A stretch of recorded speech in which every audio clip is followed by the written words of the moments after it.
किया। और उसी से प्रेरणा लेकर के सम्राट अशोक इतने समय अंतराल के बाद चक्रवर्ती राजा होते हुए भी उसने अपने बेटे को चक्रवर्ती राजा नहीं बनाया, बल्कि उसने कहा लोक कल्याण भगवान बुद्ध के धम्म को प्रचार प्रसार करने में है। इसलिए अपनी बेटी संघमित्रा और पुत्र महेंद्र को बौद्ध वृक्ष लेकर के लंका में भेजा। और लंका में जो बौद्ध धर्म राष्ट्रीय धर्म है वो उसी समय से है जो सम्राट अशोक ने अपने पुत्र पुत्री को भेजा था। इसलिए भगवान बुद्ध के धम्म का बीजारोपण जहाँ जहाँ एशिया में गया, भारत के आसपास देशों में गया, वहाँ वो एक वट वृक्ष के रूप में विकसित हुआ, लहरा रहा है।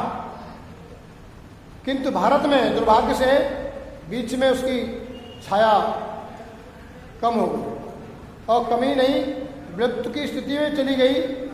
लेकिन सत्य कभी मिटता नहीं।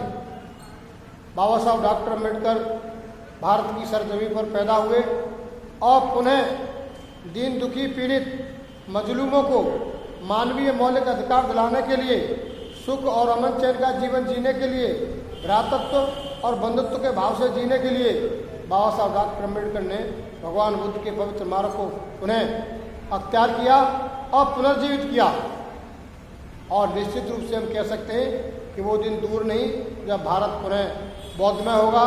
भारत की समस्त जनता जातवाद से मुक्त होकर के, जाति वैमनस्यता से मुक्त होकर के, दंगा फसादों से मुक्त होकर के सुलहपुर के रूप में समता, बंधुता, न्याय और स्वतंत्रता पर आधारित एक समृद्ध भारत का निर्माण होगा।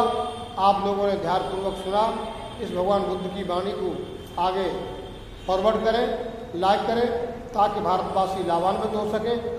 इसी मंगल भावना के साथ में मैं अपनी वाणी को विराम देता हूँ। भवतु सब्ब मंगलम, भवतु सब्ब मंगलम, भवतु सब्ब मंगलम। सा सा सा